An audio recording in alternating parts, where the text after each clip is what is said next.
Still want more? Here are some to-dos. Many people may not be satisfied with my 10 steps. They see them more as philosophies than actions. I think understanding the philosophy is just as important as the action. There are many people who want to do instead of think, and then there are people who think but do not do. I would say that I am both. I love new ideas, and I love action. So for those who want a to-do list on how to get started, I will share with you some of the things I do, in abbreviated form. Stop doing what you're doing. In other words, take a break and assess what is working and what is not working. The definition of insanity is doing the same thing over and over and expecting a different result. Stop doing what is not working, and look for something new. Look for new ideas.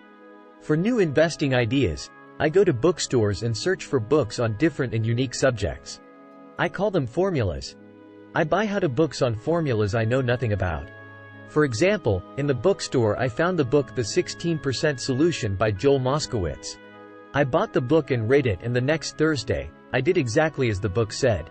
Most people do not take action, or they let someone talk them out of whatever new formula they are studying. My neighbor told me why 16% would not work. I did not listen to him because he's never done it. Find someone who has done what you want to do. Take them to lunch and ask them for tips and tricks of the trade. As for 16% tax lien certificates, I went to the county tax office and found the government employee who worked in that office. I found out that she, too, invested in the tax liens. Immediately, I invited her to lunch. She was thrilled to tell me everything she knew and how to do it. After lunch, she spent all afternoon showing me everything. By the next day, I found 2 great properties with her help that have been accruing interest at 16% ever since. It took a day to read the book, a day to take action, an hour for lunch, and a day to acquire 2 great deals. Take classes, read, and attend seminars. I search newspapers and the internet for new and interesting classes, many of which are free or inexpensive. I also attend and pay for expensive seminars on what I want to learn. I am wealthy and free from needing a job simply because of the courses I took. I have friends who did not take those classes who told me I was wasting my money, and yet they're still at the same job. Make lots of offers. When I want a piece of real estate, I look at many properties and generally write an offer. If you don't know what the right offer is, neither do I. That is the job of the real estate agent. They make the offers. I do as little work as possible. A friend wanted me to show her how to buy apartment houses. So one Saturday she, her agent, and I went and looked at 6 apartment houses. 4 were dogs, but 2 were good. I said to write offers on all 6, offering half of what the owners asked for. She and the agent nearly had heart attacks. They thought it was rude, and would offend the sellers, but I really don't think the agent wanted to work that hard. So they did nothing and went on looking for a better deal. No offers were ever made, and that person is still looking for the right deal at the right price. Well, you don't know what the right price is until you have a second party who wants to deal. Most sellers ask too much. It is rare that a seller asks a price that is less than something is worth. Moral of the story: make offers. People who are not investors have no idea what it feels like to try to sell something. I have had a piece of real estate that I wanted to sell for months.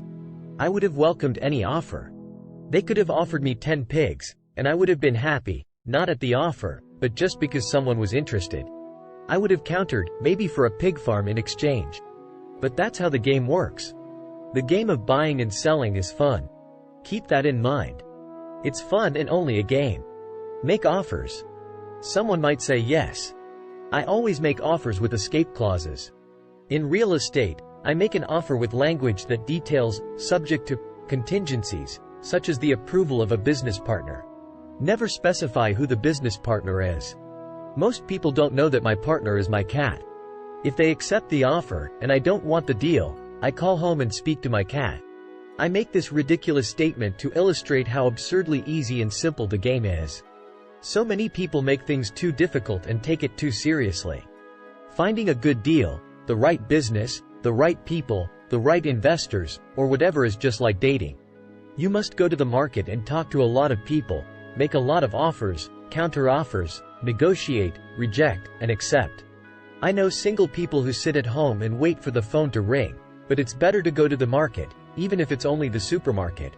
Search, offer, reject, negotiate, and accept are all parts of the process of almost everything in life. Jog, walk, or drive a certain area once a month for 10 minutes. I have found some of my best real estate investments doing this. I will jog a certain neighborhood for a year and look for change. For there to be profit in a deal, there must be two elements: a bargain and change. There are lots of bargains, but it's change that turns a bargain into a profitable opportunity. So when I jog a neighborhood I might like to invest in. It is the repetition that causes me to notice slight differences. I notice real estate signs that are up for a long time. That means the seller might be more agreeable to deal. I watch for moving trucks going in or out. I stop and talk to the drivers. I talk to the postal carriers.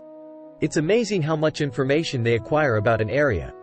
I find a bad area, especially an area that the news has scared everyone away from. I drive it for sometimes a year waiting for signs of something changing for the better. I talk to retailers, especially new ones, and find out why they're moving in.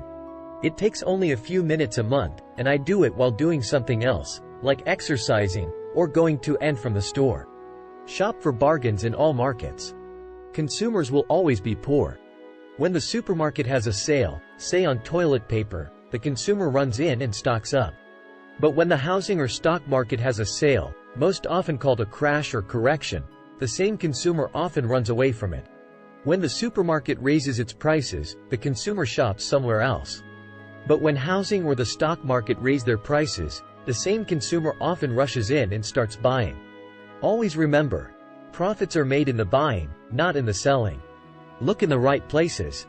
A neighbor bought a condominium for $100,000. I bought the identical condo next door for $50,000. He told me he's waiting for the price to go up. I told him that profit is made when you buy, not when you sell. He shopped with a real estate broker who owns no property of her own. I shopped at the foreclosure auction. I paid $500 for a class on how to do this. My neighbor thought that the $500 for a real estate investment class was too expensive. He said he could not afford the money, or the time. So he waits for the price to go up. Look for people who want to buy first. Then look for someone who wants to sell. A friend was looking for a certain piece of land. He had the money but did not have the time. I found a large piece of land, larger than what my friend wanted to buy, tied it up with an option, called my friend, and he said he wanted a piece of it. So I sold the piece to him and then bought the land. I kept the remaining land as mine for free. Moral of the story: buy the pie, and cut it in pieces. Most people look for what they can afford, so they look too small. They buy only a piece of the pie, so they end up paying more for less. Small thinkers don't get the big breaks. If you want to get richer, think big. Think big. Retailers love giving volume discounts, simply because most business people love big spenders. So even if you're small, you can always think big. When my company was in the market for computers, I called several friends and asked them if they were ready to buy also. We then went to different dealers and negotiated a great deal because we wanted to buy so many. I have done the same with stocks. Small people remain small because they think small, act alone, or don't act all. Learn from history. All the big companies on the stock exchange started out as small companies. Colonel Sanders did not get rich until after he lost everything in his 60s. Bill Gates was one of the richest men in the world before he was 30. Action always beats inaction.